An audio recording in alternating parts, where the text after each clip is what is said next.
코로나 바이러스 때문에, 우한 바이러스 때문에, 좀 폐렴 때문에 정말 전 세계적으로 일주 사이에요. 환자가 지금 뭐 10배가 늘어났대요. 10배가 지금.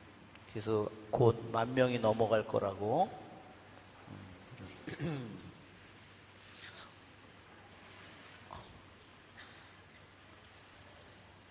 그래서 이러한 정말 그 바이러스를, 사실 이게 우리들의 이게 전 세계적으로 우리가 이게 퍼져서 지금 이거를 잡기 위해서 많은 사람들이 정말 애를 쓰고 있습니다. 또한 한편으로 우리는 기도를 해야 되겠죠? 예. 세상에 이러한 모든 일들, 또한 죽은 사람들 또는 병에 걸려 있는 사람들, 모든 치료를 하는 의사나 간호원들 모두를 위해서 또 우리가 기도해야 될 것이 우리들의 뜻이기도 합니다. 오늘 우리가 그 다니엘서 7장, 이제 거의 다 지난번에 했지만 이 7장 특히 24절부터 이 끝에 부분, 아주 짧은 부분이지만 우리가 한번 읽어볼까요? 뿔 10개는 이 나라에서 일어날 열 임금이다. 그들 다음으로 또 다른 임금이 일어날 터인데 앞에 임금들과 다른 이 임금은 그 한 군데에서 새 임금을 쓰러뜨리리라. 그는 가장 높으신 분을 거슬러 떠들어대고 지극히 높으신 분의 거룩한 백성을 괴롭히며 축제일과 법마저 바꾸려고 하리라. 그들은 1년, 2년, 반년 동안 그의 손에 넘겨지리라. 그러나 법정이 열리고 그는 통치권을 빼앗겨 완전히 패망하고 멸망하리라. 나라와 통치권과 온천하 나라들의 위력이 지극히 높으신 분의 거룩한 백성에게 주어지리라. 그들의 나라는 영원한 나라가 되고 모든 통치자가 그들을 섬기고 복종하리라. 이야기는 여기에서 끝난다. 나 다니엘은 떠오르는 생각들로 몹시 놀라 얼굴빛마저 달라졌지만 이 일을 마음에 간직하였다. 자, 우리가 잘 아는 것처럼 다니엘서 2장에는 거대한 꿈을 네부카드네자르 왕이 꿈을 꾸죠. 그것을 다니엘이 꿈이 뭔지도 알아내고 꿈도 해석해 줍니다. 그런데 이제는 7장에서는 다니엘 자신이 직접 꿈을 꾸고 이것을 해석은 누가 해주죠? 천사가 꿈을 해석해 줍니다. 우리가 이 그림에서 보면 이미 그 그림 여러 번 우리들이 봤지만 이게 거대한 상이죠? 어디서 날아온 이게 바로 뭐를 의미하죠? 날아온 돌? 예, 이제는 뭐 여러분이 너무나 잘 아시죠? 아무도 손을 대지 않았는데 떼어져 나온 돌. 그것은 뭐냐면 그것은 바로 인간의 씨에서 태어나지 않은, 아무도 인간이 손을 대지 않았는데도 돌이 떨어져 나오는 거예요. 이것은 하늘로부터 내려왔음을 의미하고 인간의 씨에 의해서 태어나지 않은 존재인 하느님의 아들이 우리 구세주께서 오실 것을 우리에게 보여주는 겁니다. 자, 그런데 여기서는 이러한 네부갓네자르는 거대한 이런 상이었지만 머리, 가슴, 배, 넓적다리 이렇게 사중으로 되어 있지만 여기서는 지금 7장에서는 똑같은 내용인데 여기서는 사자, 여기는 그 다음에 곰, 표범 이런 그 다음에 무시무시한 짐승으로 나오죠. 내용은 같지만 꿈의 형상은 달라졌어요. 그렇지만 그 네 가지 형상과 네부카드네자르가 꾼 네 가지 형상, 거대한 상, 그 상이 의미하는 바와 네 마리의 짐승이 의미하는 바는 각각 의미하는 바가 굉장히 컸었죠. 예. 우리 교부들이 이미 이러한 것에 대해서 이미 지난 시간에도 했기 때문에, 하나는 뭐예요? 거대한 상으로 비유한 바는 뭐죠? 다니엘서 2장에서 거대한 상으로, 다니엘 7장에서는 비교를 해보면, 다니엘 7장에서는 네 마리 짐승. 자, 이것은 뭐예요? 상은 뭐예요? 거대하고 무시무시하기는 하지만 진짜 살아있는 것은 아니라는 뜻이에요. 이 꿈이 의미하는 바는 금, 은, 동, 뭘로 정말 번쩍거리고 무시무시하고 거대하고 인간에게 위협적이고 인간을 움직이지만, 그러나 하느님이 볼 때 이것은 뭐예요? 진짜 살아있는 존재가 아니라는 겁니다. 이 상이 의미하는 바가 그거예요. 그런데 네 마리 짐승은 어때요? 살아있지만 살아있는 짐승으로 똑같은 내용을 표상하는데, 이것은 뭐냐면, 이것은 하느님에게서 온 것이 아니라 뭐예요? 너무나 사납고 잔인하고 무시무시하고 끔찍하고, 여기에서는 어떠한 거룩함이나 어떠한 사랑이나 이와 같은 것을 찾아볼 수 없습니다.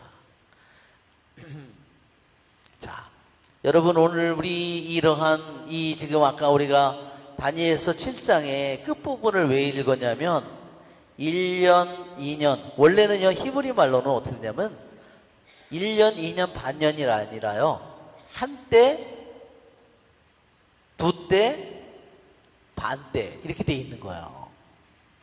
히브리 말 표현으로.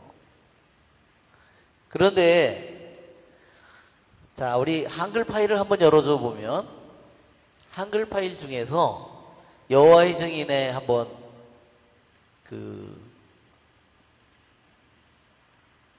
여호와의 증인에서 어떻게 한번 여호와의 증인에서요. 자, 더 올라가 보면, 계속 더 올라가 보면, 예, 1897년에 지금 여기서 보면 세상 종말이 온다고, 1899년에 전능한 하느님의 크나큰 날이 와서 전쟁이 벌어진다고. 여기에 보면 1916년 계속해서 이런 예언을 계속 바꾼 거예요. 세상 종말이 온다는 걸. 그런데 와요, 안 와요? 이게 여호와의 증인에서만 계속 이런 일이 생겼다는 거예요. 여호와의 그 맨 처음에는 사람들이 거기에 속아 넘어가서 1925년 더 이어, 그 해가 바로 지금이다. 하여튼 그러면 이 여호와의 증인뿐이에요. 뭐 제7일 안식교라든지 이런 종말이 언제 온다, 너무너무나 많습니다. 그런 이야기를 들을 때마다 우리는 혼란을 갖게 되죠. 종말에 대해서요, 커다랗게 네 가지 견해가 있다는 거예요. 종말이 천년왕국이, 천년왕국이라는 소리 들어봤죠? 그래서 이거를 뭘로 하냐면 밀레니엄이라고 그럽니다. 천년왕국을.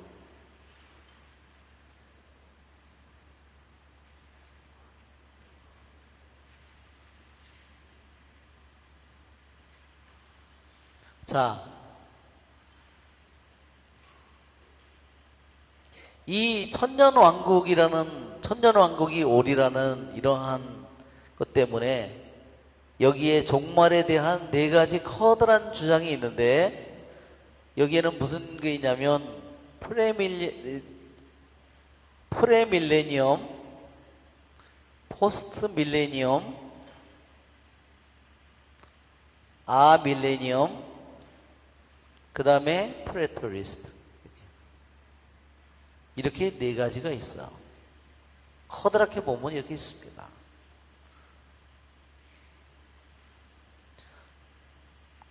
즉 이것은 뭐냐면 천년의 왕국이 이것을 이렇게 한다면 프레밀리언이면 먼저 예수님께서 다시 오실 거라는 거예요. 먼저 예수님께서 오셔서 다스리기 시작할 거고 그 다음에 천년왕국이 올 거라는 겁니다. 그런데 포스트 밀레니엄은 천년왕국이 먼저 오고요. 그 다음에 예수님께서 오신다는 거예요. 여기가 이렇게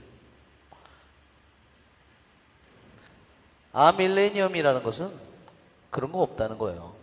없다는 뜻이에요. 그 다음에 프레터리스트는 뭐냐면 이미 천년왕국은 이미 시작되었다는 겁니다. 자, 이것 때문에 날짜를 맨날 이걸 맞추느라고 난리를 치는 거예요. 계산을 잘못했다, 뭐가 계산이 잘못됐다 해서 생쇼를 하고 있는 겁니다. 네. 그래서 여러분, 이런 이야기를 들을 때, 이렇게 천년왕국이 오기 전에 먼저 예수님께서 재림하실 거고, 천년왕국이 있게 될 거다. 천년왕국이 먼저 오게 되고 그 다음에 예수님이 다시 재림하실 것이다. 천년왕국은 없다.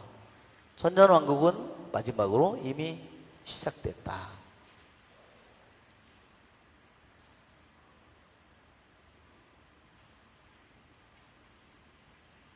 이것은 이 사람들이 성경의 말씀을 해석을 이렇게 해서 이러한 것들이 생기는 겁니다. 알았죠?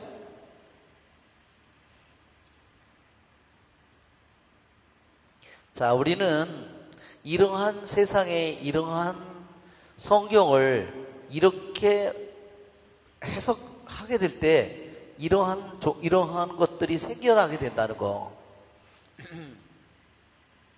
우리는 그래서 이 다니엘서를 읽으면서 우리가 교부들이 이 성경을 어떻게 해석하는가를 우리들이 살펴보았으면 좋겠습니다. 자, 먼저 우리 오늘은 교부들이 다니엘서를 어떻게 해석했는가. 아마 제가 이 프린트물을 여러분이 혹시 이 프린트물을 다니엘은 후대를 위하여 자기 꿈을 기록하였다, 이거 줬나요? 안 받았죠? 이것은 자,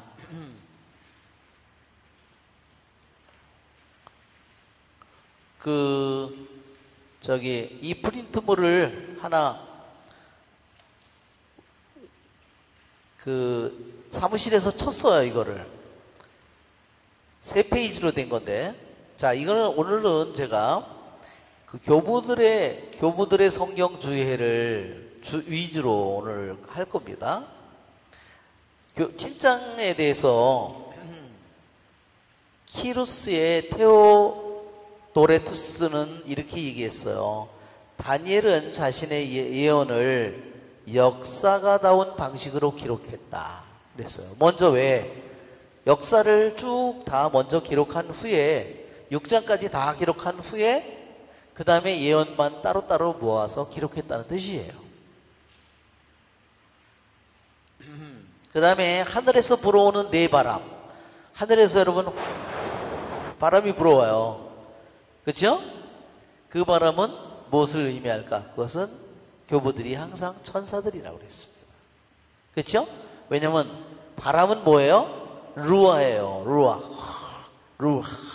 그 루아는 항상 숨이라고도 번역하고 바람이라고도 번역하고 영어로도 번역하고, 그러니까 이것은 하늘에서 불어오는 이 내 바람은 뭐냐면 내 영이에요. 그러니까 내 영이니까 뭐예요?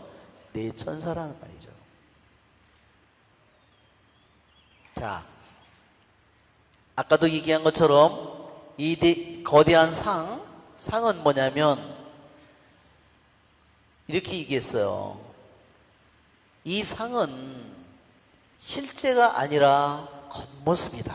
정말 우리 교부들이 얼마나 이 성경을 정말, 여기에는 상으로, 여기에는 거대한 짐승으로 나오는데, 여기에 이 두 가지를 왜 똑같은 내 왕국을 이어오는 내 왕국을 이렇게 거대한 상으로, 하나는 내 짐승으로 표현했을까?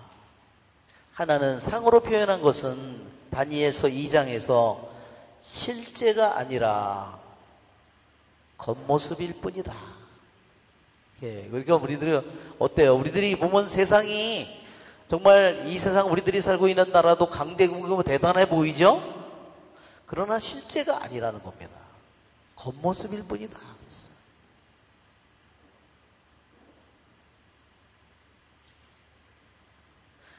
그것은 영구하거나 안정적인 것은 하나도 없고 모두가 불안정하여 쇠하여 사라져간다. 왜? 그것이 금이든 은이든 동이든 어때요? 결국은 다 사라져 없어져 갈 것들이죠. 영원한 것은 하나도 없다는 겁니다. 그것이 상이 의미하는 바이에요. 그러면 7절에서 왜 그러면 바다에서 올라오는 네 짐승을 얘기하는가? 인생의 삶은 비바람과 폭풍우 속 삶은 바다와 같다. 그러면 바다를 뭐가 움직이느냐? 바람이 움직인다는 겁니다. 거센 바람이 불었다가, 아주 조용한 바람이 불었다가, 남풍이 불면 물결은 북쪽으로 밀리고, 북풍이 불면 다시 물결이 남쪽으로 밀리고, 아시리아인들이 세상을 정복했을 때는 모두 자기네 나라로 모두 끌고 갔다가, 그 아시리아가 망하니까 다시 페르시아인들이 점령하니까 페르시아로 자기네 사람들을 다 자기 나라로 끌어갔다는 거예요. 이게 바다의 물결이 움직이는 것과 똑같은 모습이라는 거죠. 그러던 나라도 다시, 마케도니아도 다시 멸망해서 어떻게 되죠? 다시 다른 나라에 정복당해서 다시 로마에 정복을 당합니다.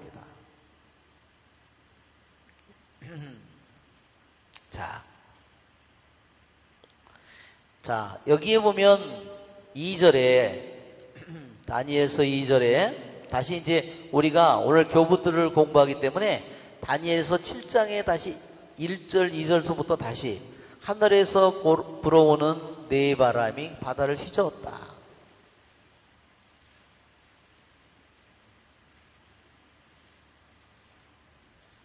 그 나라들은 대단히 커다란 강력한 나라들이지만 그 나라는 굉장히 무섭고 공포스러운 공포스럽게 나라를 다스릴 거고, 이스라엘은 그 속에서 신음을 하겠지만 그들에게 반드시 끝이 올 거라는 거예요.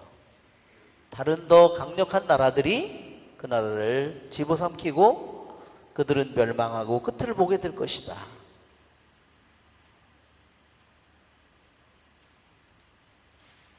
자, 이제는 첫 번째 왕국이 어느 나라고 두 번째 왕국이, 그것은 우리가 여러 번 했기 때문에 그것은 하지 않겠습니다.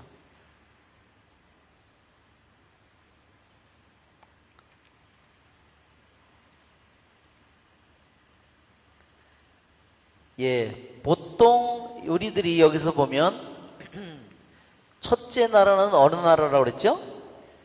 첫째 나라는 여기에 머리에 해당하는 이 첫째 나라, 둘째 나라, 셋째 나라, 넷째 나라. 첫째 나라는 바빌론, 그 다음에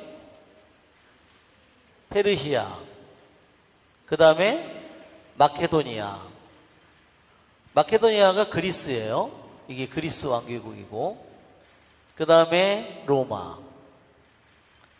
자, 이렇게 네 왕국이 이어서 계속 오는데,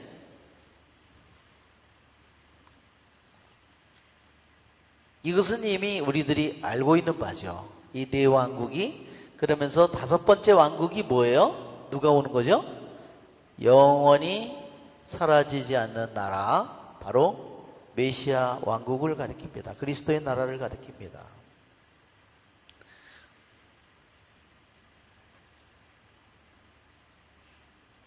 그런데 여기에 보면 네 왕국이 나타나고, 여기 보면 자그마한 뿔 나오죠? 7절서부터 8절 사이에 그 뿔들을 살펴보고 있는데, 그것들 사이에서 또 다른 자그마한 뿔이 10개 있었는데 그 중에서 자그마한 뿔이 나오죠? 그것을 보통 적그리스도다 이렇게 가리킵니다. 그런데 포르피리오스라는, 지난번에도 포르피리오스가 그랬죠? 포르피리오스가 이 다니엘서에 대해서, 다니엘서가 하느님의 영감을 받은 책이 아니라는 그런 주장을 내세운 사람인데요.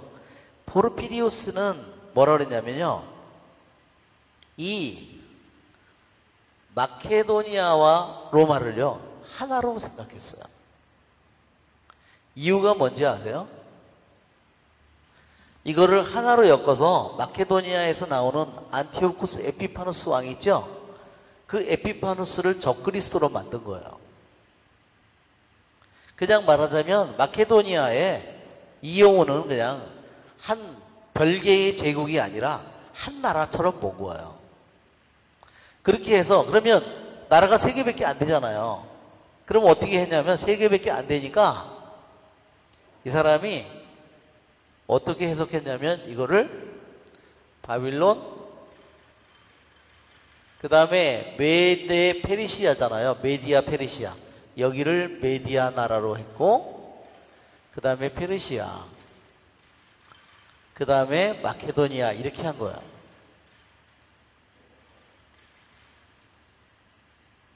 이런 사람들이 소수 의견이에요.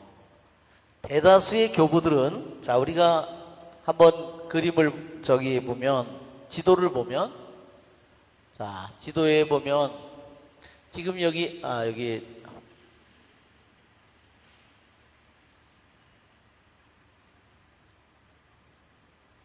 지금 지도에 하도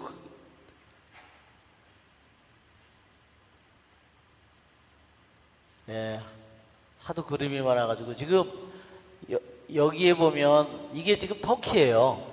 이 무슨 짐승 머리처럼 대가리처럼 생긴 거, 이게 터키죠? 여기에 이 지방이 터키인데, 특히 여기에 시리아, 여기에 보면 사해가 있고 여기 갈릴레오스가 있죠? 우리들이 그림을 볼 때 이렇게 올라가면 여기가 안티옥이에요. 안티오키아. 타르소, 여기 타르소는 뭐죠? 타르수스. 이게 사도 바오로의 고향이에요. 태어난 고향이 타르수스예요. 그 다음에 여기가 카파도키아예요. 세인트 성 바실리오 그레고리오 이 유명한 사람들이 다 여기 출신들이에요. 그러니까 요 당시에 요 지역들이요 가장 발전되고 가장 그 지혜가 많은 그런 사람들이 다 집중적이 여기에 다 이 지역에 모여 있었어요. 자, 여기 보면 시리아. 요 시리아, 여기가 시리아가 옛날 이름으로는 창세기나 이런 데 나올 때 아람 지방을 가리키는 말이에요. 창세기에 나올 때는 시리아라고 부르지 않고 아람 나하라임이라고도 부르는 그런 지역입니다. 이 시리아 학파를 중심으로 여기 사람들은 다 어떻게 생각했냐면, 네 번째 왕국이 안티오키아, 여기 네 번째 왕국이 다 마케도니아 왕국이라고 생각해요. 마케도니아는 어디죠? 마케도니아는요, 여기입니다. 여기에 마체도니아 이렇게 됐죠? 마케도니아. 그리스를 옛날에 마케도니아라고 그랬어요. 이 조그만 나라가 이 전체를 다 점령한 거예요. 이 알렉산더죠? 4년 내지 6년에 요 조그만한 요 섬나라에서, 반도에서 이 전체를 다 점령한 겁니다. 그러니까 우리들이 볼 때 이 다니엘서 7장의 네 나라를 보통은 바빌론, 페르시아, 마케도니아, 로마, 그 다음에 다섯 번째 메시아가 오는데, 시리아에 있는 학자들을 중심으로 그 사람들은 전부 다 바빌론, 메디아, 페르시아를 둘로 나눴어요. 메디아 통치는요, 거의 시간이 너무너무 짧아요. 말하자면 고레스의 할아버지가 메디아 왕국을 세운 거예요. 그러다가 말하자면 손자한테 먹힌 거죠. 그 나라가. 그렇기 때문에 메디아는 거의 저기가 없습니다. 근데 이거를 시리아 사람들은 시리아 학파는 이거를 둘로 나누어서 네 번째 왕국이 마케도니아 왕국이 되게 만들었어요. 왜? 이 목적은 뭐냐면, 여기 10뿔 중에서 조그만 뿔이 하나 올라오더니 나중에 가장 커졌어요. 이 그림에 아까 보셨죠? 한번 그림에 보면 뿔을 한번 이 뿔이라도 상관없지만, 그 위에 또 뿔. 여기 보면 맨 처음에는 이 뿔이 처음부터 큰 게 아니에요. 이 뿔이 처음에는 10뿔이 있었는데 그 중에서 자그마한 뿔이 솟아났어요. 솟아날 때는 가장 작았는데 나중에는 어떻게 돼요? 가장 커져요. 이것이 이제 말하자면 그 적그리스도를 상징하는 겁니다. 자, 그러니까 우리는 교부들이 이 다니엘서 7장에 네 마리 짐승을 볼 때, 교부들이 대다수의 교부들은 다 네 나라가 바빌론, 그 다음에 메디아, 페르시아, 마케도니아, 로마, 그 다음에 다섯 번째로 그리스도께서 메시아로 로마 제국 시대에 온다는 거. 그러나 소수 의견은 이 메디아, 페르시아를 나누어서, 그리고 마케도니아와 말하자면 로마를 하나로 묶어서 이렇게 보는 그러한 소수 의견도 있다는 거. 그래서 여러분이 알아두시면 될 것 같아요. 자, 7장 9절부터 12절까지 교부들을 보면, 보고 있는데 마침내 옥좌들이 놓이고 연롱하신 분께서 자리에 앉으셨다 그랬어요. 자, 우리들이 교부들은 그렇게 얘기했습니다. 여기에 하나님은 형체가 없으시다. 그렇죠? 하나님이 원래부터 형체가 있을까요? 원래부터 하나님이 형체가 있어요? 영원으로부터 그분이 형체가 있을까요? 없어요. 형체가 있다면 무슨 문제가 되냐면요, 형체는 영원하지가 않아요. 물질이에요. 그래서 하나님은 물질을 가지지 않는 존재예요. 그래서 하나님을 영이라고 말하는 겁니다. 그런데 왜 다니엘이 볼 때 연롱하신 분이라고 얘기하는가? 그것은 하느님이 형체가 있는 분이어서가 아니라 영적인 형체를 지니지 않으신 영적인 존재이신 하느님께서 원하실 때는 언제나 당신의 모습을 이용해서 우리에게 말씀하신다는 겁니다. 그러니까 교부들은 이렇게 얘기하는 거예요. 하느님이 영원히 옥좌에 앉아있다고 생각하지 말라 그거예요. 그렇죠? 그렇죠? 하느님이 영원히 옥좌에 앉아있으면 여러분 아무리 몸이 피곤해서 두루누워 있어도 영원히 두루누워 있으면 여러분 어떻게 될 것 같아? 아마 지겨워 죽을 거야 아마. 그렇죠? 영원히 여러분이 너무 여러분 자신이 미모가 뛰어나서 몸도 쭈쭈빵빵에다가 뭐 너무 뛰어나서 맨날 왕관을 쓰고 맨날 옥자의 여왕님으로 앉아 아마 죽을 거야. 그죠? 그죠? 그러니까 우리 교부들은 정말로 놀라워요. 무한하신 하느님께서 옥자에만 앉아 계신다고 생각하지 마십시오. 정말 기가 막히죠? 그것은 원래 형체를 가지지 않는 하느님께서 우리들에게 당신의 뜻을 드러내기 원하실 때, 왜? 옥좌는 무엇을 의미하느냐? 하느님은 모든 것의 주권을 가지신 분이시고 모든 것을 다스리는 분이라는 것을 의미하고, 그분은 모든 것을 심판하실 분이라는 것을 의미한다. 그리고 연롱하신 분이라고 해서 우리가 가끔가다 그림을 보면 성부, 성자, 성부께서 수염이 막 하얀 수염이 이렇게 그렇죠? 그러면 하느님 아버지께서 할아버지네, 이렇게 생각하기 쉽다는 거죠. 그래? 연롱하신 분이라고 해서 그분이 나이가 많은 분이라고 생각해서는 안 된다. 그렇죠? 왜? 우리들이 하느님께서 우리에게 원하실 때 당신의 모습을, 인간은 형체가 없는 거를 여러분 어떻게 생각할 수 있어요? 형체가 없는 존재가 있다면 여러분이 그걸 어떻게 그걸 알아들을 수 있겠어요? 그렇죠? 그러니까 우리에게 당신 자신을 드러낼 때 우리 인간이 알아들을 수 있도록 형상으로서 당신을 우리에게 드러내 보이신다는 거죠. 그래서 연로하신 분이라는 것은 연세가 아주 많아서 머리가 하얗게 새고, 그럼 주름도 쪼글쪼글하고, 형체가 없는데 주름이 어디 있어요? 그건 있을 수 없는 일이죠. 그런 이것은 뭐냐면 영원을 상징하는 말이에요. 영원. 그렇죠?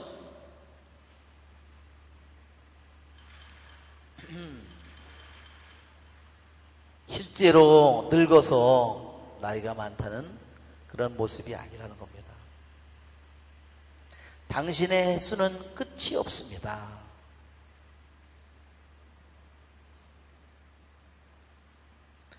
그래서 그분은 이래서 하느님을 얘기할 때 뭐라 그러냐면, 하느님은 언어로 표현할 수 없는 분이라고 그러는 거예요.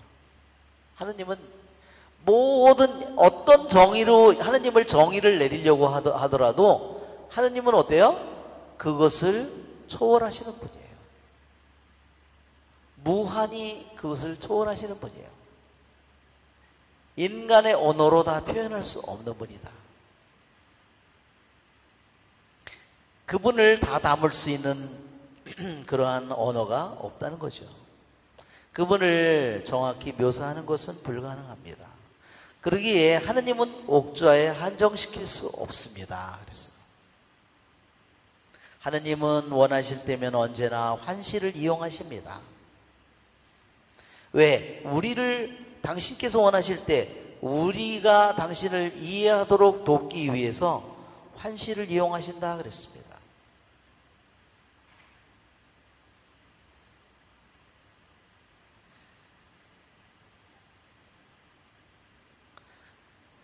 하느님께서 여러 예언자에게 당신의 환시를 보여줬다고 해서 하느님이 그 환시가 바로 하느님이라고 생각해서는 안 된다.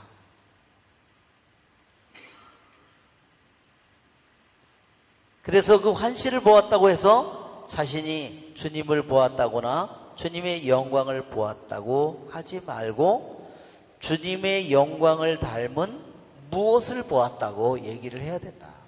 주님 자체를 본 것이 아니라 뭐예요? 주님의 영광을 닮은 그 무엇, 인간이 이해할 수 있는 어떤 형상으로 나타난 그것을 본 것이지 그분 자체를 본 것이 아니다는 거죠. 그렇죠? 에제키엘에 불수레가 나오고, 그렇죠? 옷자락이 이사야에서 보면 성전을 덮고 있는 모습으로 나타나거나, 그렇죠?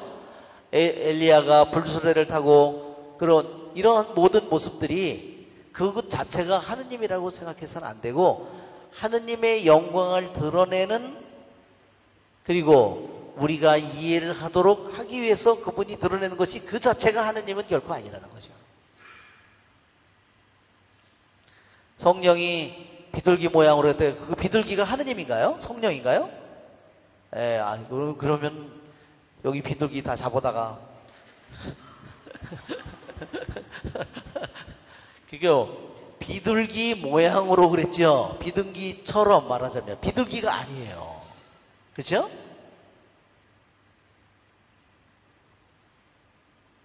그리고 옥저에 앉아 계신 분도 마찬가지로 영원한 심판관을 의미한다.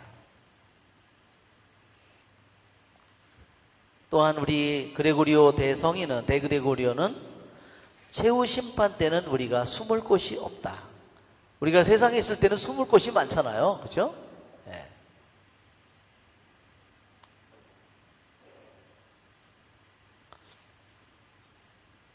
그 다음에 양털은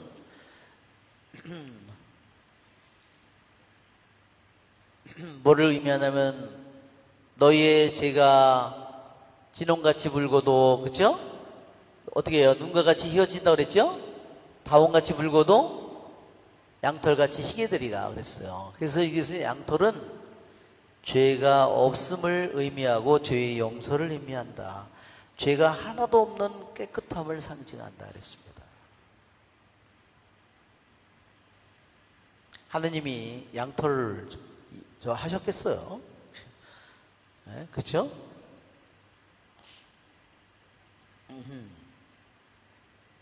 그분 앞에서 7장 10절에 보면 불길이 강물처럼 터져나왔다 그랬습니다.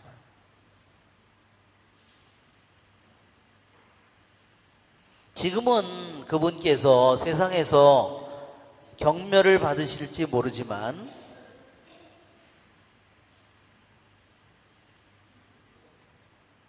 그분께서 불길에 넘기신 이들은 자신의 징벌이 끝나는 것을 결코 기대할 수 없을 것이다.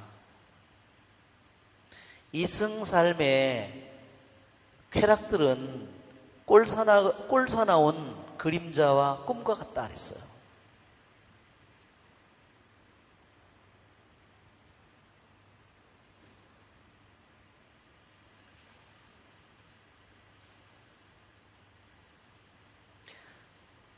죄의 행실이 완성되기도 전에 쾌락의 상태는 끝나며 그에 대한 징벌은 끝이 없습니다. 달콤함은 잠시 지속되지만 고통은 영원합니다.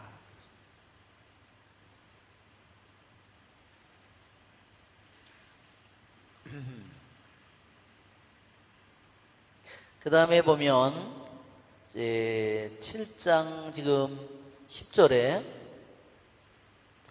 책들이 펴졌다고 그랬죠? 그래서 책이 2개인데 그 책이 뭐냐면 하나는 선의 책이고 하나는 악의 책이라고 그랬어요.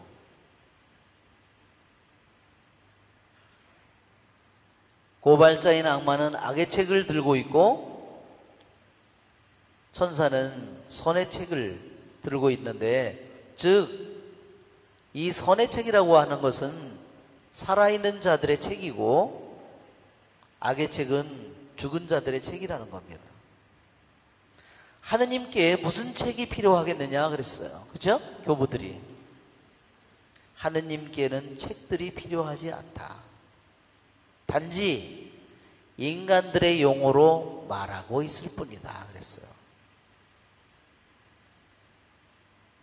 그 책은 결국 뭐냐? 그 책은 교부들이 책이 뭐냐? 그 책은 기억이라고 그랬어요. 하나님께서 모든 것을 알고 계시다는 하나님의 기억을.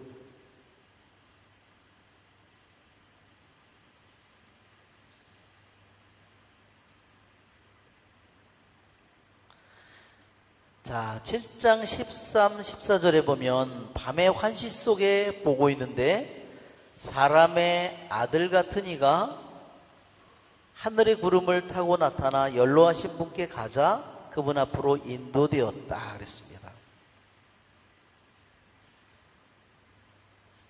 그래서 이 사람의 아들의 모습이 성경의 역사 속에서 나오는 사람의 아들 모습을 눈의 아들 여호수아는 어느 날 천사를 보죠? 자기 앞에 서 있는 장수를 봐요. 그 장수가 누구죠? 천사예요. 그것이 바로 영원으로부터 계신 하느님의 아들의 모습이다 하는 겁니다.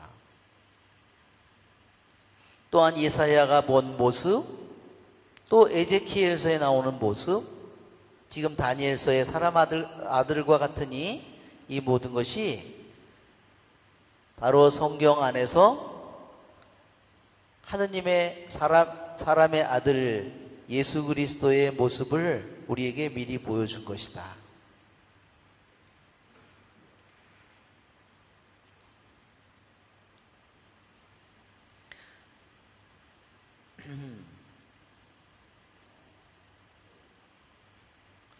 여기 보면 교부들이 이렇게 얘기합니다. 여기 사람의 아들 같은 이라고, 사람의 아들 같은, 분명히 왜 사람의 아들인데 왜 사람의 아들 같다고 얘기했을까? 우리가 보면 성경에서 너는 내 아들, 새벽 내가 오늘 너를 낳았노라 그러죠? 그것은 뭐냐면 그분의 탄생을 가리키는 말이에요.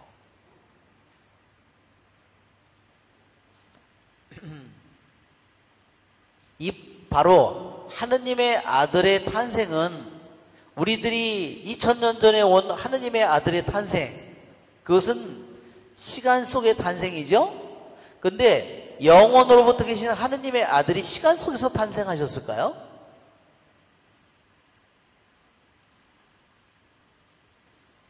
그것은 아니에요. 하느님 아버지,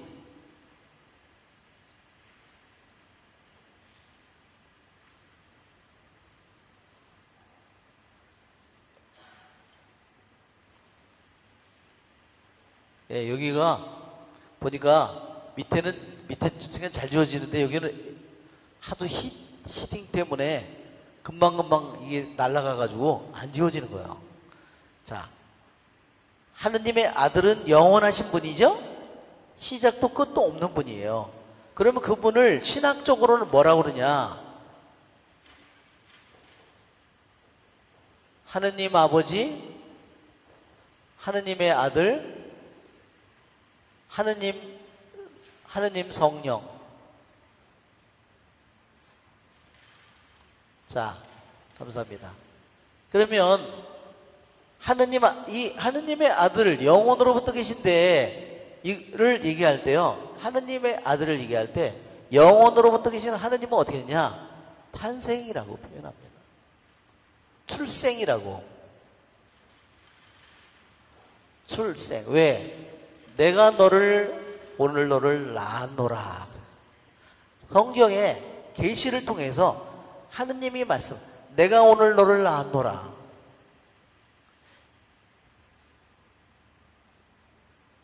이 말은 뭐냐면 바로 시간 안에서 태어난 것이 아니라 영원으로부터 그분이 나셨다는 것을 의미하는 말이에요.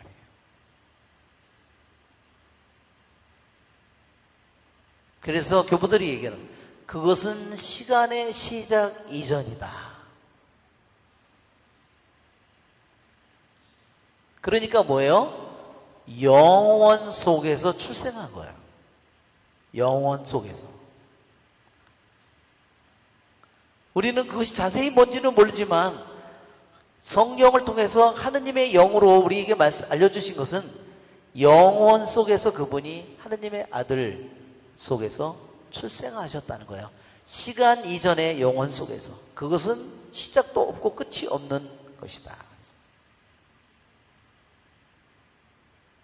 그분의 영원한 신성의 탄생을 묘사한 것이다.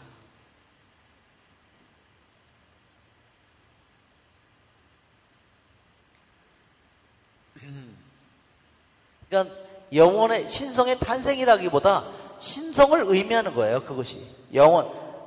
내가 오늘 너를 낳았노라는 것은 하느님의 영원한 신성을 가리키는 말이에요.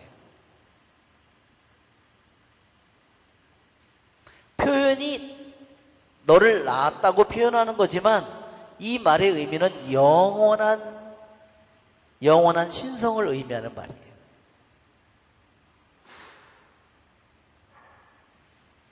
자, 그리스도의 여기 보면 그분이 저기 보면 10절에 보면 13절에 사람의 아들 같은 이가 나타나서 그분 앞으로 인도되었다. 그분께 모든 통치와 영광이 나라가 주어지죠. 그래서 그분이 오심도 한 번이 아니라 두 번이다. 그분의 탄생도 두 번이라고 그랬어요. 왜? 영원으로부터 출생한 것이 한 번의 출생이고 2000년 전에 탄생한 것이 두 번의 출생이다 그랬어요. 그래서 그분이 우리를 찾아오실 때도 2000년 전에 오셨고 다시 언젠가는 그분이 우리를 찾아오실 것이다.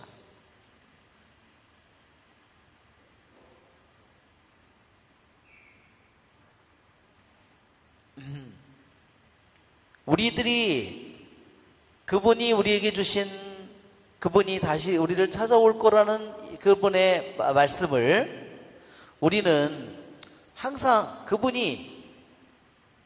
그분의 나라 속에서 우리가 이미 살고 있죠? 그분의 현존 속에서 우리가 살고 있죠? 그것이 바로 우리들이 매일 그분을 맞이하고 지금 나의 순간에 오늘 그분이 오시든 내일 오시든 나는 그분이 이미 현존하는 그분 앞에서 내가 살아가는 겁니다. 그러기에 우리가 그분이 오늘 오시든 내일 오시든 언제 우리는 그것을 걱정하는 것이 아니라 우리는 오늘을 충실하게 살기를 원하는 겁니다. 그렇죠? 그럴 때는 아무 문제가 되지 않는데 자기는 잘못 살면서 지금 생활은 고치지 않으려고 하면서 미래 언제 올 건가만을 그걸 해. 그러면 뭐가 될까요? 그건 아무 쓸데없는 짓을 하고 앉아있는 거예요. 그렇죠? 지금은 죄를 지으면서 자기 멋대로 살면서 사는 거예요. 제가 31분이네. 일단은 시간이 지나. 오늘 늦게 끝나서 그랬구나. 일단 쉬어야 됩니다. 예, 그렇죠? 예, 우리 네, 우선 설명했지요. 제가 철야기도 때도 한번 했고, 근데 육체 안에 자, 우리 우리 교부가 사막의 안토니오 교부가 사막의 안토니오는 아빠스라고 불러요.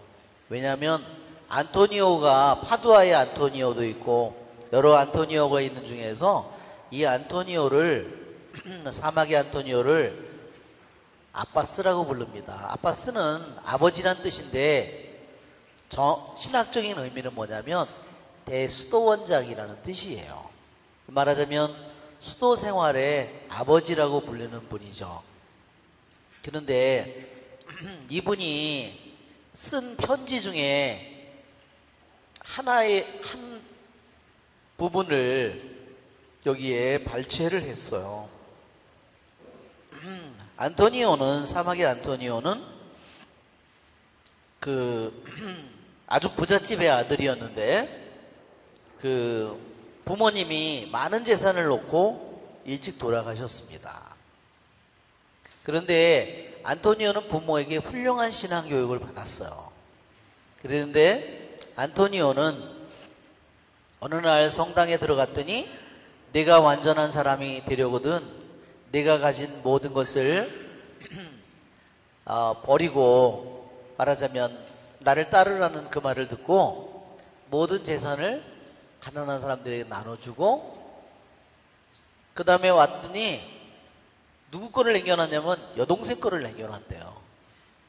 그랬더니 그 다음에 또 갔더니 내일 일은 내일에 맡겨라 그러더래요.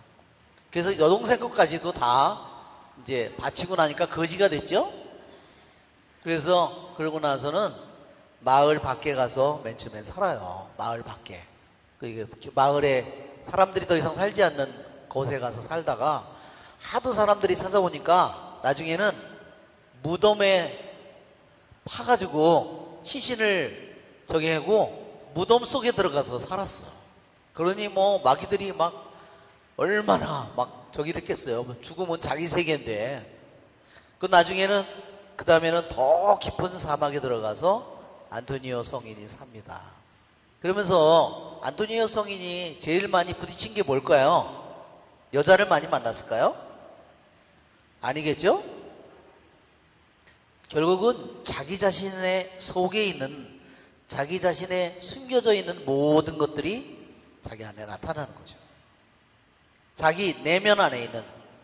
그래서 더 이상 밖에서부터는 유혹을 받지 않는데, 밖에 있는 세상이라든지 재물이라든지 여자라든지 권력이라든지 이런 것에는 도저히 더 이상 유혹을 받지 않지만, 이미 자기 안에 들어와 있는 거, 자기 안에 있는 내면에 있는 것과 이제 본격적인 싸움이 벌어지는 거예요.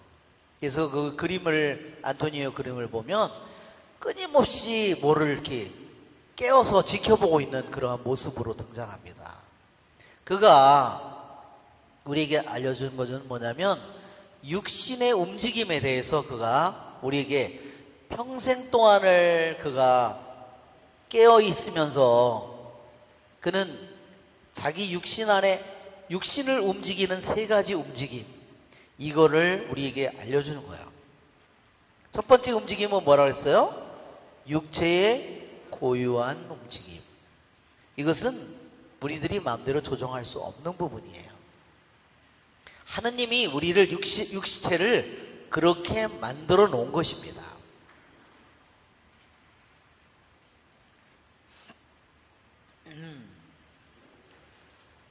말하자면 여기에 보면 원하지 않으면 작용하지 않는다고 그랬어요.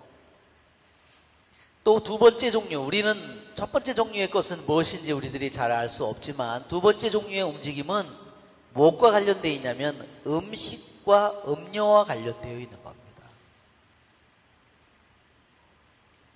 많은 음식과 음료로 육체를 살찌울 때 이 영양분들로 달구어진 피는, 그 먹은 영양은 결국은 소화되어서 어디로 들어가죠? 결국은 피로 들어가는 거죠. 결국은. 그래서 어떻게 알았는지 몰라요. 옛날에 생물학도 공부하지 않았을 텐데. 네? 영양학이니 이런 걸 공부하지도 않았는데, 그렇죠? 달구어진, 그렇죠? 에너지가 피 속으로 들어간 거죠. 그래서 달구어진 피는 탐식으로 자극된 육체 안에 하나의 싸움을 일으킵니다. 그렇죠? 내 안에 들어왔으니까 내 안에 들어온 이 에너지가, 그렇죠? 말하자면 팔에 힘이 세지든지 다리에 힘이 세지든지 정력에 힘이 세지든지, 그렇죠? 이 수많은 이런 것들이 힘이 생겼으니까 어떻게 해요? 내 안에 어떠한 싸움을 일으키게 된다는 거예요. 그래서 여기 보면 방탕의 근원인 포도주로 취하지 마십시오. 또 여러분의 마음이, 여기 루카복음 21장 34절, 우리는 성경에 방탕과 만취와 일상의 근심으로 여러분의 마음이 물러지지 않도록 주의하십시오. 그것을, 방탕이 뭐냐면요, 주로 먹고 마시는 거예요. 그리고 정욕 으로 무거워지지 않도록. 그 다음에 순결함을 추구하는 우리는 내 육체를 지배하여 그것을 예속시킵니다. 그러니까 먼저 우리들이 뭐를 지배해야 된다고 그러는 거냐면, 먼저 영적인 생활을 하기를 원하는 사람은 자기 육체를 지배할 줄 알아야 된다는 거예요.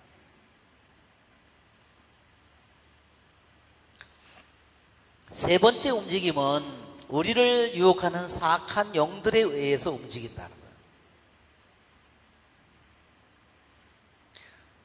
거예요. 이 사악한 영들, 어떤 때는 우리들에게 별거 아닌데 질투심을 불러일으키죠? 그러면 질투심을 불러일으키면 어떻게 돼요? 상황이 완전히 달라져 버려요. 사울 왕을 한번 보세요. 자기는 최고의 인물은 어때요? 이스라엘에서 사울만큼 잘생긴 인물이 없다고 그랬어요. 근데도 소년 다윗을, 그죠? 그죠? 생긴 건 누가 더 잘생겼어요? 지가 분명히 더 잘생겼는데, 인물은. 근데도 다윗을 시기합니다. 그죠? 예. 정말 우리들이 이 시기심이라는, 그래서 그러한 모든 것들이 우리에게, 자기는 최고 높은 사람이고 자기는 그 밑에 있는 조그마한 병사인데 자기가 시키는 대로 명령하는 대로 따르는데, 그래서 질투심이 한번 들어오고 난 다음부터는 아주 정신을 못 차려요. 그렇죠? 그것에 지배를 당합니다. 그래서 항상 옆에다가 뭘 놓고 살죠? 항상 옆에다가요 창을 놓고 살아요. 왜? 다윗 저 새끼를 이 창으로 박아 죽여야지. 그러고서 항상 옆에다 창을, 예, 그거를 수도 없이 집어던지잖아요. 다윗한테 악기를 연주하는, 자기한테 악령이 떠나라고 악기를 연주하고 있는데 그 다윗에게 집어던집니다. 자, 이처럼 우리들도 내 자신이 먼저, 우리들도 영적인 생활을 더 잘 하기를 원한다면 우리들도 먼저 내 안에 육체의 어떤 움직임이 나에게 오는가를 나도 잘 지켜볼 수 있는 영혼이 되면 될수록 우리는 어떨까요? 영적인 생활을 더 쉽게 할 수 있는 겁니다. 그래서 여러분, 이 프린트물을 여러분에게 나눠준 겁니다.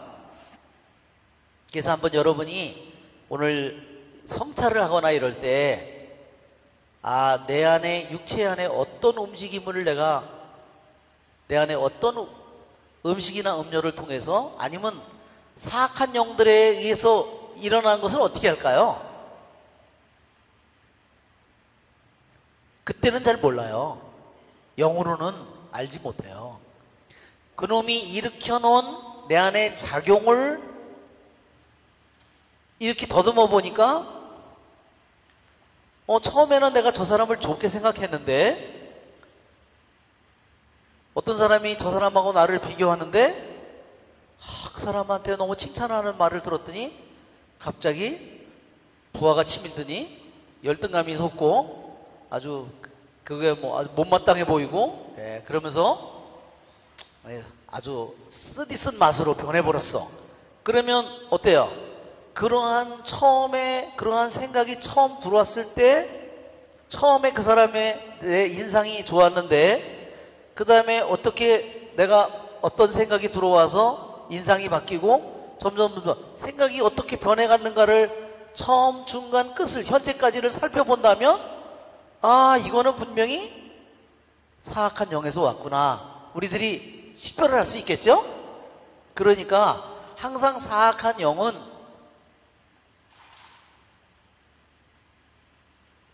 처음과 중간과 끝이 다른 거예요. 왜? 뱀 대가리하고 꼬랑지하고 다르잖아요. 하느님이 하는 일은 어떨까요? 항상 같겠죠? 하느님이 하는 일은 항상 같을 거예요. 항상 순수하고. 그러나 사탄이 하는 일은 뭐냐면요, 처음에는 그럴듯해요. 아주 멋있고 아주, 그렇죠? 아주 친절해 보이고, 얼마나 배가 고프십니까? 이 돌더러 빵이 되게 해보십시오. 그죠? 그죠? 자, 우리는 이러한 이 짧은 글이지만 이 글을 통해서 우리들 자신이 내 안에, 육체 안에 이 움직임을 우리들은 육체를 가지고 있기 때문에 육체를 벗어나서는 우리는, 나는 인간으로 살아가는 한은 육체의 제한을 받고 살아가는 거예요. 내가 육체를 잘 조절하고 사용하면 할수록 우리는 영적으로 성장하는 겁니다. 그래서 여러분이 그러한 움직임을 잘 주시해 본다면 더 많은 도움이 될 것 같습니다. 자, 우리 이제는 다시 제가 그리스도의 탄생도 영원한 탄생이 있고 2000년 전의 역사 속에서 탄생한 것이 있고 그분의 오심도 그래서 2000년 전에 오신 게 있고 영원히 그분이 앞으로 오실 재림이 있죠. 이 두 가지가 재림이 있는데 제가 그 전에 그 마리아 다락방 사제 다락방 그걸로 인해서 고삐 신부님이 여름에 피정을 해요. 그래서 꼴레 발렌자라는 데를 갔어요.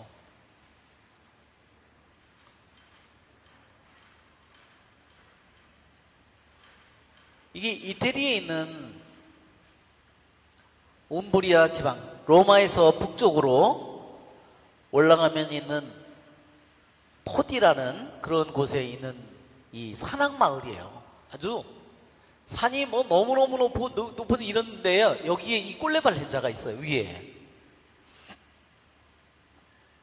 근데 이것을 수녀님이 여기에다가 여기서 수동원을 피정의 집을 만들어 놨어요. 피정의 집에 갔더니요, 여기 피정의 집에 가서 보니까 막 이 전체가 강원도에 있는 것 같았어요. 산들이 막 산봉우리들이 사방에다 산봉우리들이 있는데 거기에 가운데에 이게 있는 거예요. 피정의 집이. 여기도 높은데 와 가서 감탄을 했어요. 여름에 로마에 가면 죽어요. 여름에 이태리 성지순례나 이런 데 가면 값이 싸긴 싸요. 근데 아주 따뜻해요. 그래서 저는 이 꼴레발렌자라는 데를 왜 갔나 그랬더니 이게 산속이잖아요. 아주 강원도 산속 같은데요. 그러니까 아주 시원한 곳이에요. 이태리에 있는 주기현님이나 추기경님도요 예약하기가 힘들대요. 그렇게 인기가 많은 곳이에요. 그래서 꽃배 신부님이 죽기 전에 저기서 피정을 하는데 저기를 갔었어요. 아마 그림에 꼴레발렌자라는 그 그림에 아마 꼴레발렌자가 어디서 예, 여기 가면 이렇게 성모님이 거기 있어요. 이 성당이 이렇게 생겼습니다. 무슨 아주 정말 저도 가서 와 이거 무슨 천국의 기둥 같기도 하고 곡식통 같기도 하고 저렇게 생겼어요. 이렇게 이것은 종탑이에요. 여기 보면 성모님 앞에 이렇게 뭐가 올라가 있죠? 뭐가 돼요? 백합이에요. 백합이고 여기에는 백합이 꽃이 폈어요. 이게 뭐 하늘에서 보면 이런 거예요. 그래서 여기서 기도하고 밤이 되면은요 여기를 묵주기도를 넣어서 아베 아베 이거 노래하는 거 있잖아요. 묵주기도 하다가 한단하고 아베 이거 노래하는 거예요. 그걸 밤에 와 너무너무 아주 아름다운 그런 곳입니다. 그리고 여기도 기적수가 있고요. 여기 보면 가슴에 백합이 피어올라와서 여기에 꽃이 폈죠? 백합이 꽃이 폈습니다. 여기에 있는 이것은 뭐냐면 성체죠? 여기에 이 말은 여기에 이렇게 쓴 말은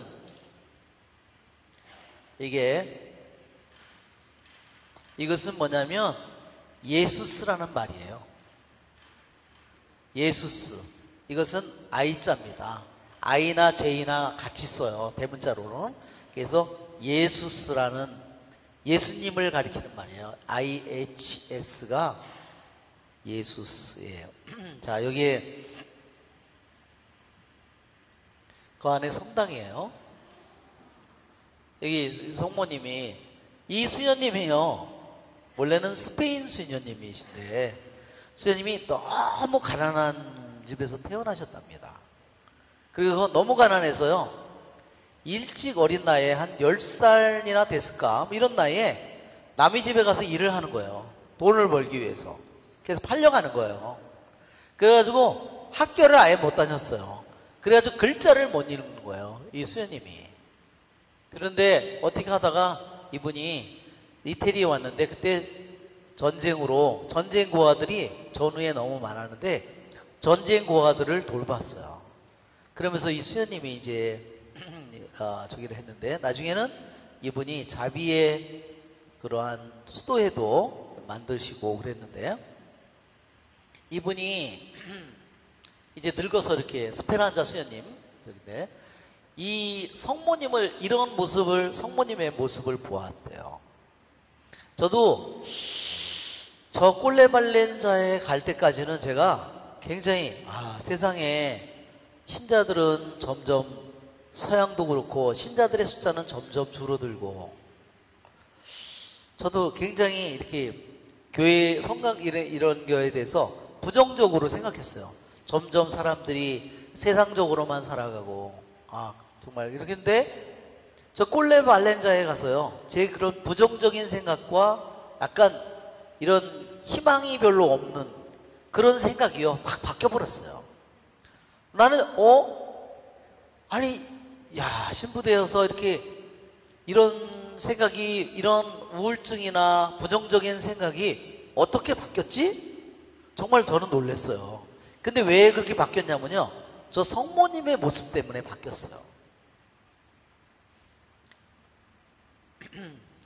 어느 날 저 스페란자 수녀님이 환시를 봤는데 세상이 다 끝난 것처럼 보였대요. 사탄이 모든 것을 지배하고 교회는 다 끝났고 이제 싸움은 끝났고 악마가 승리한 것처럼 보였는데, 갑자기 성모님 발로부터 하나 식물이 자라올르더래요. 그게 뭐냐면 백합이에요. 그러더니 금방 자라올르더니 가슴에서 꽃이 피더래요. 그게 꽃이 누구라고요? 예수님이라는 겁니다. 세상의 종말에도 그와 같다는 겁니다. 모든 싸움에서 악마가 승리한 것처럼 보이는 그 마지막 순간에 성모님 발로부터 꽃이, 백합이 피어나, 순식간에 백합이 피어나는 것처럼 승리가 그처럼 올 거라는 거예요. 그래서 제가 저 이야기를 듣고, 이렇게 점점 사람들의 마음이 식어가고, 이것이 끝날에 일어나는 현상이구나. 이것이 그분이 오시는 것이 가까이 다가오고 있다는 뜻이구나. 그래서 생각이 바뀌어버린 거예요. 그래서 여러분, 우리들이 세상의 가치관으로만 이 세상을 바라보게 되면 우리들이 너무나 실망하게 되지만, 저도 저 스페란자 수녀님이 본 저 환시를, 이야기를 듣고 나서부터 그 마음이 싹 없어져 버렸어요. 그래서 마음이, 부정적인 그런 마음이 우울증과 같은 그런 부정적이고 염세적이고 이런 교회에 대한 시각이 싹 바뀌어 버렸어요. 그래서 정말 주님께 감사를 드립니다. 예.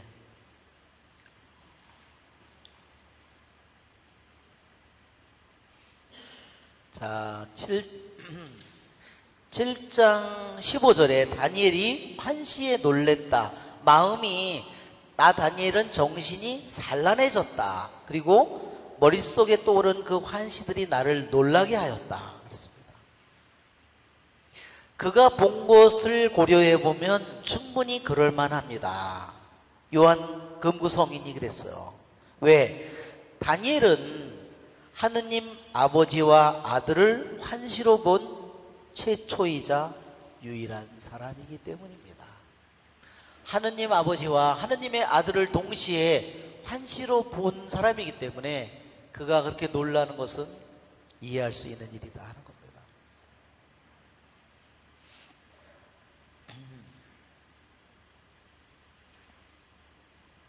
자, 시리아의 에프렘, 시리아 아까 그랬죠? 시리아 학파는 네 나라를, 네 짐승을 할 때 이 네 나라가 메디아와 페르시아를 둘로 나눈다고 그랬죠? 그리고 마케도니아하고 로마를 하나로 합친다고 그랬어요.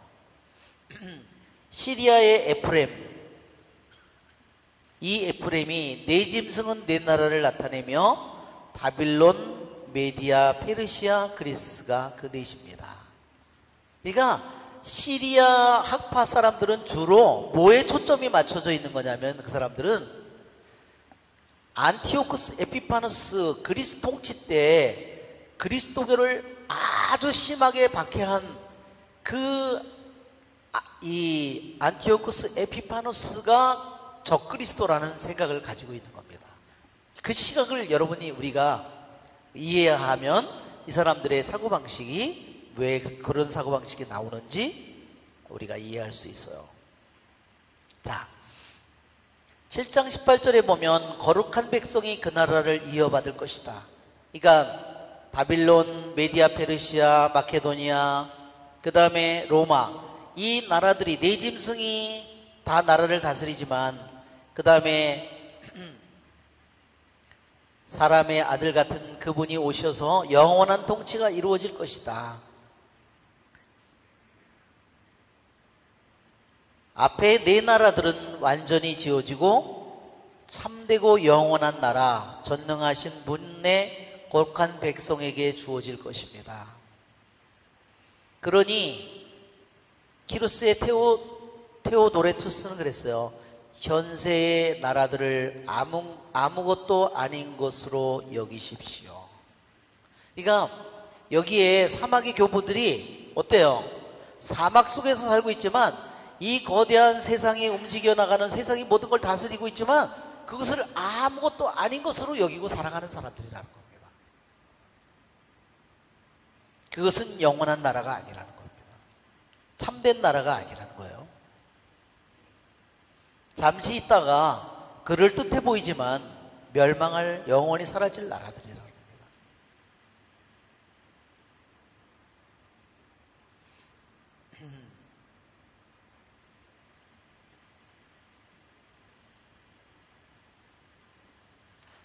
자,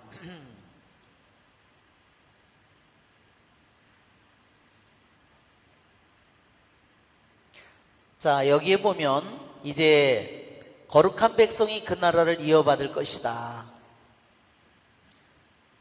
아우구스티노스는 그렇게 얘기했어요. 하느님께서 아브라함에게 약속해 주셨다. 세상의 모든 민족들이 너의 후손을 통하여 복을 받을 것이다. 아브라함에게 준 이 약속은 영원히 유효하다는 거예요.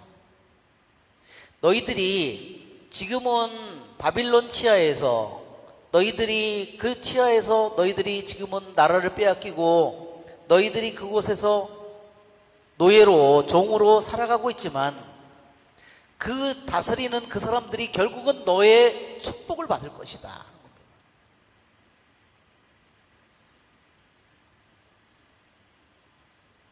이사야 65장에 있는 것처럼 보라, 나 이제 새 하늘과 새 땅을 창조하리라. 예전의 것들은 이제 기억되지도 않고 마음에 떠오르지도 않으리라. 너희는 내가 창조하는 것을 대대로 기뻐하고 즐거워하여라.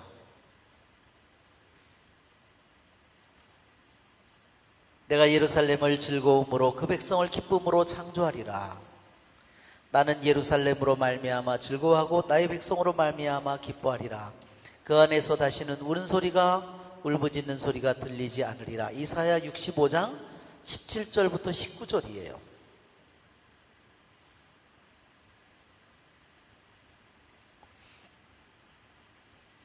아브라함에게 준 약속, 하느님의 준 약속이 너희들이 지금 바빌론에, 그 다음에 메디아 페르시아에, 그 다음에 곧 끝날 것 같지만 또 다시 마케도니아, 로마의 지배를 받는다 하더라도, 그 속에서 심한 고난을 겪는다 하더라도, 그러나 반드시 내가 너희 조상들에게 준, 아브라함에게 준 약속은 영원히 유효하다는 겁니다. 그때 내 백성은 책에 쓰인 모든 이들은 구원을 받으리라.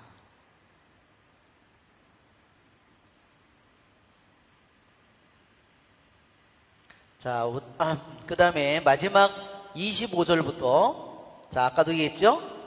축제일과 지극히 높으신 분을 거슬러 모욕하는 말을 하고, 지극히 높으신 분의 거룩한 백성을 괴롭히며 축제일과 법마저 바꾸려고 하리라. 그들은 1년, 2년, 반년 동안 그의 손에 넘겨지리라. 아까도 얘기했죠? 이게 말하자면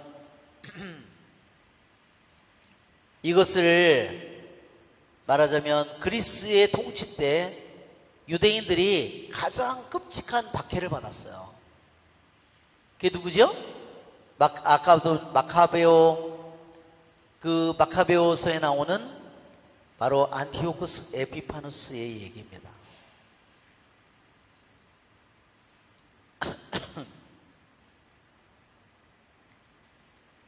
에피파누스라는 말은요, 공연이라는 말이에요. 공연 축일 있죠? 왜 동방박사들이 예수님을 찾아와서 그 보물을 상자를 열어서 황금과 유향과 모략을 예물로 드리잖아요. 그것이 바로 공연 축일이에요. 에피판이라는 말이에요. 에피판이.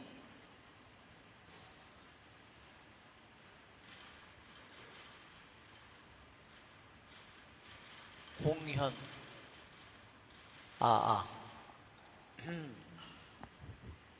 즉 그분이 예수님께서 2000년 전에 오셨지만 그분은 들판에 있는 목동들에만 당신의 모습을 나타냈죠? 공적으로는 당신의 모습을 드러내지 않았어요. 그래서 공적으로 드러낸 것은 동방박사들에게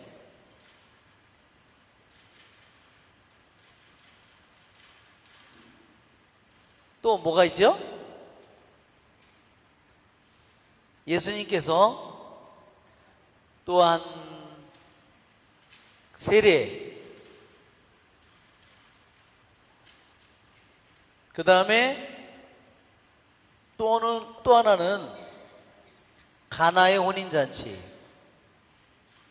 이렇게 이게 다 공연대축이래요. 이게 하나하나가 그분이 공적으로 당신이 이 세상에 오셨지만 당신의 모습을 아직 숨기고 계신 거예요. 즉 당신의 모습을 조금 열어 보이고 조금 더 열어 보이고 조금 더 열어 보여요. 그것이 바로 이게 삼중에 당신을 커튼을 열어 젖히는 거예요. 이것을 공현이라고 부르는 겁니다. 그 전까지는 목동들에게 이런 것을 나타나는 것은 공현이라고 그러지 않고 말하자면 공적으로 당신의 모습을 보여준 것이 아니라고 그래요. 그런데 안티오쿠스 에피파누스가 자신의 이름을 말하자면 뭐라고 이게 공현 또는 뭐라고 부르냐면요, 이거를요,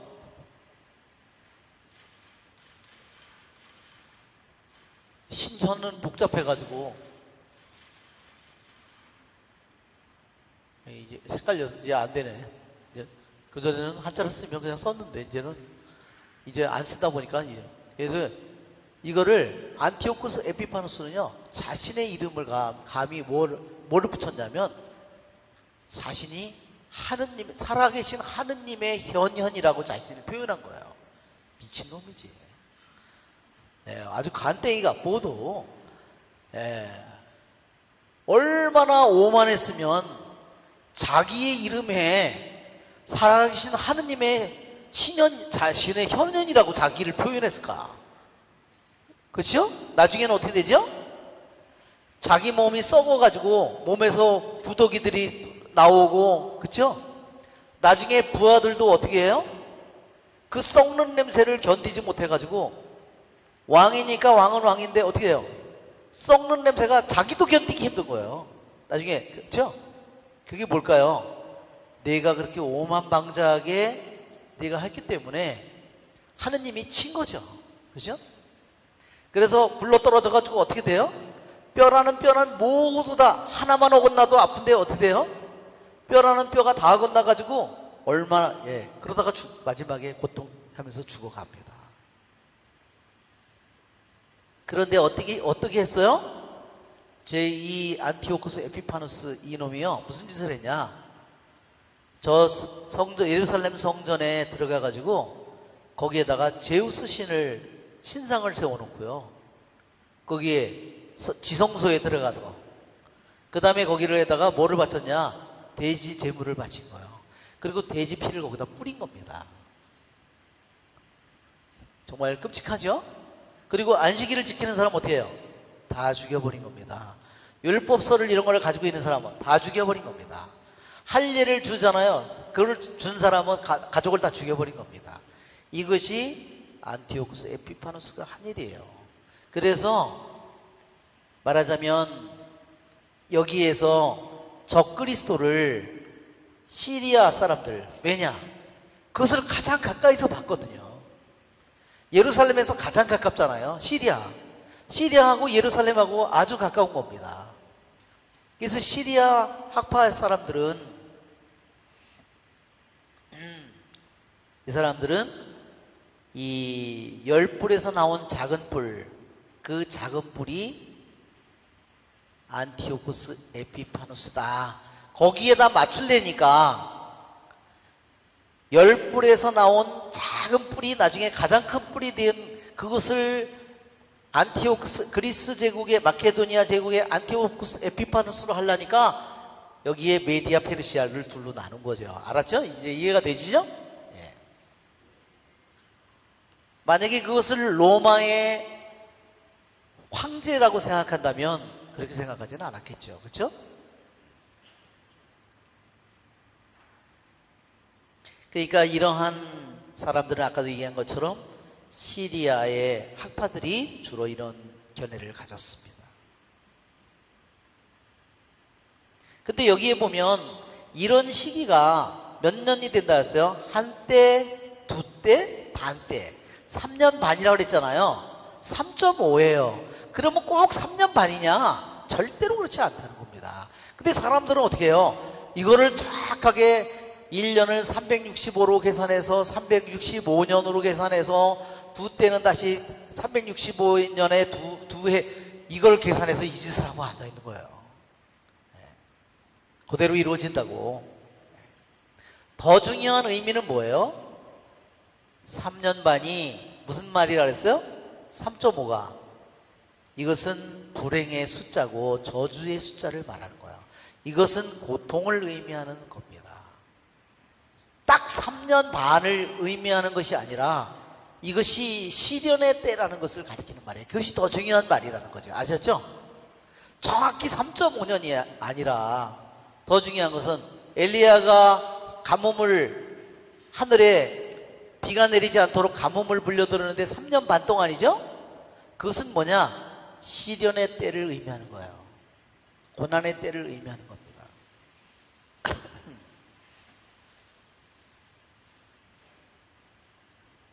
자, 7장 20절에 앞에서 다니엘이 작은 뿔이 그 뿔을 자그마하다고 했는데 여기서는 그 뿔이 다른 것보다 더 커였다고 한 것은 이상한 일이 아닙니다.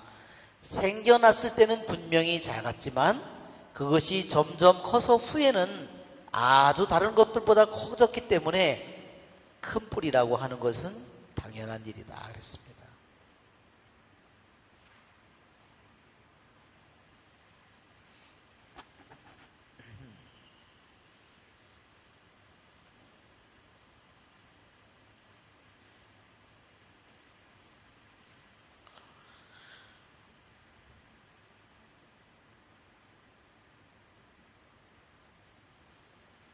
그러니까 시리아 학파 사람들은 이 작은 뿔이 누구라고 생각했어요? 이것이 로마의 황제가 아니라 이것이 그리스 왕국의 마케도니아 왕국의 마케도니아 통치 안에서 그들이요. 왜 마케도니아 통치 때 유대인들이 힘들었냐면요. 이 알렉산더가 한 일은 뭐냐면요. 이 나라들을 다 한 나라, 한 룰로 다 묶으려고 한 거예요. 그래서 이 사람들을 그리스의 문화로 다 통일을 시켜버리려고 한 거예요. 그래서 알렉산더가 한 일은 뭐냐면요, 대형 결혼식을 한 거예요. 그래서 어디 여자를 다 데려갔냐면요, 페르시아 여자가 이뻤나 봐요. 페르시아 여자를 수만 명을 데려다가 그리스 남자하고 결혼을 시킨 겁니다. 그러니까 어때요? 사고방식이 다르잖아요. 사고방식이 다르니까 그리스식으로다가 다 바꾸려고 한 거죠. 신도 그리스 신으로 다 바꿔버리고, 그러니까 살아가는 형태도, 왜? 경기장을 만들고 극장을 만들고 원형 경기장을 만들고 모든 것들을 그리스의 문화와 그리스의 신과 그것으로 그리스의 룰로 모든 나라를 다 바꿔버리려고 한 거죠. 그러니까 가장 커다란 충돌은 어디서 일어났어요? 바로 예루살렘에서 일어나는 겁니다.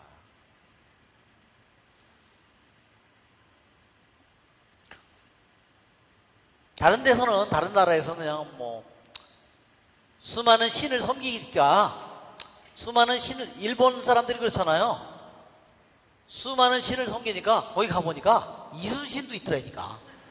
야, 이거 진짜 속을 놈들이야. 그래서 뭐 하여튼, 야, 이런 여우 같은 놈들이 어디 있어? 그래? 안중근도 있고 이순신도 있고, 세상에 하여튼, 야, 아주 정말 여우 같더라고요.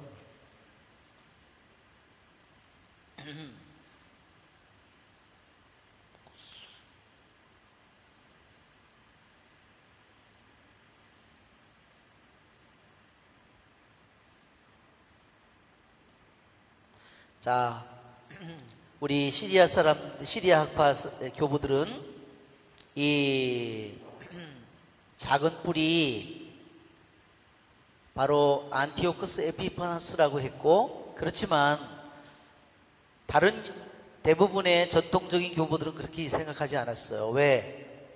만일 그것이, 작은 뿔이 안티오쿠스 에피파너스가 작은 뿔이었고 적그리스도였다고 한다면 마카베오 집안이 영원히 통치를 했어야 된다는 거죠. 그렇죠? 왜? 네 번의 나라의 왕국이 무너진 다음에 다섯 번째 왕국이 영원한 통치가 이어지잖아요. 그렇죠? 그러면 작은 풀을, 적그리스도를 물리치고 영원한 그리스도의 왕국이 계속된다면 마카베오 왕국이 영원히 계속됐어야 됐다는 거죠. 그러나 마카베오 왕국은 영원히 지속되지 못했습니다. 그래서 여기에 키루스의 테오도레투스는 다섯 번째 왕국은 영원하며 끝이 없다고 했는데, 만일 시리아 학파 사람들이 말한 것처럼 그 적그리스도가 바로 그리스 왕국의 안티오쿠스 에피파노스였고, 그 안티오쿠스 에피파노스가 만들어 놓은 모든 독성을 마카베오니 집안이 물리쳐서 다시 회복시켰는데, 그러나 마카베오 집안은 영원한 왕조가 되지 못했다는 겁니다. 금세 종말을 맞이했다는 겁니다.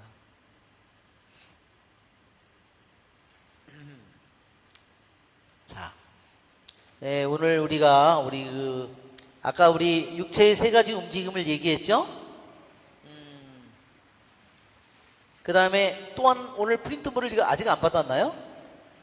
다니엘은 후대를 위하여 자기 꿈을 기록하였다. 이거 안 받으셨네. 네. 자, 성 안토니오의 글 중에서 이제 7장은 이것으로 마치겠습니다. 성 안토니오가 아주 우리에게 준 짤막짤막한, 이걸 금원집이라고 그러죠. 그래서 금원집 중에 하나인데, 여기에 한글 파일은 없죠. 한글 파일에 성 안토니오의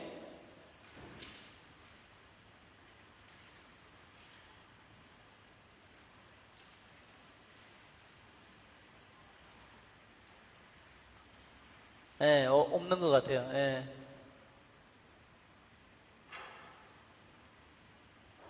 자, 자, 오늘날 안토니오가 사막에서 살고 있었을 때 그 아체디아라는, 이게 아체디아는요, 수도자들이 그 사막에서 살 때 제일 싸우기 힘든 적이랍니다. 그냥 이것은 뭐냐면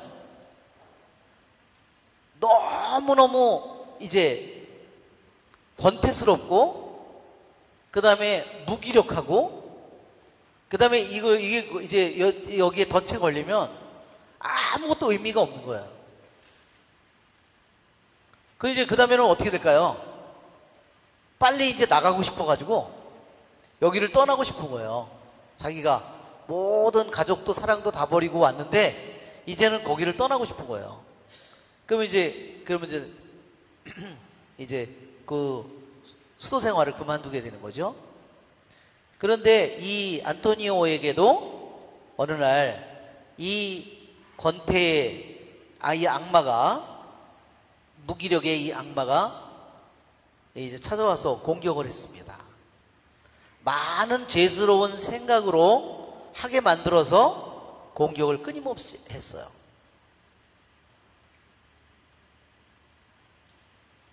그래서 안토니오가 이렇게 기도했답니다. 주님, 저는 구원을 받고 싶습니다. 그런데 이 나쁜 죄스러운 생각들이 저를 잠시도 내버려 두지 않습니다. 왜? 죄스러운 생각들이 끊임없이 몰려와서 자기를 괴롭히는 거예요. 제가 무엇을 할 수 있을까요? 어떻게 제가 구원을 받을 수 있겠습니까? 이렇게 주님께 기도를 했더니